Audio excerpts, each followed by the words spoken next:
Guys, কেমন আছো তোমরা সবাই? আশা করি বেশ ভালো আছো। গেমে চলে এসেছে নতুন ফ্রি ইভেন্ট, যেখান থেকে তোমরা পাচ্ছ একটি ইমোট পুরোপুরি ফ্রিতে। কখন পাবে, কিভাবে এটা নিতে হবে সবকিছু বলে দেবো আজকের ভিডিওতে।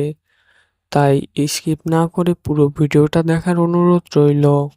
ইমোটটি নেওয়ার জন্য প্রথমেই চলে যেতে হবে ইভেন্টের ভেতরে যাওয়ার পর উপরে লস্ট ট্রেজার নামে একটি অপশন আছে, সেখানে ক্লিক করে দিতে হবে। সেখানে ক্লিক করে দেওয়ার পর প্রথমেই দেখতে পাবে যে একটি ইভেন্ট অলরেডি চালু হয়ে গেছে।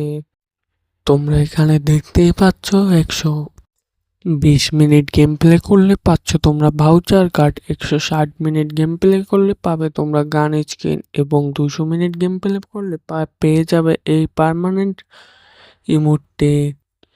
ইমোটটি মোটামুটি ভালো আছে, তোমরা চাইলে নিয়ে নিতে পারো ফ্রির ইভেন্ট হিসাবে। এই ইভেন্টটি থাকবে 6 তারিখ থেকে 12 তারিখ পর্যন্ত। তোমাদের কিন্তু তার ভিতরেই কমপ্লিট করতে হবে। আমি তোমাদেরকে রেকমেন্ড করব বিআর র্যাঙ্ক খেলো। বিআর র্যাঙ্কে বিশেষ করে পুশ দাও, যত বেশি পুশ দেবে তাহলেই তোমার তত বেশি মিনিট খুব তাড়াতাড়ি বেড়ে যাবে। আজকের ভিডিওটি এই পর্যন্তই। টাটা, বাই বাই, ধন্যবাদ।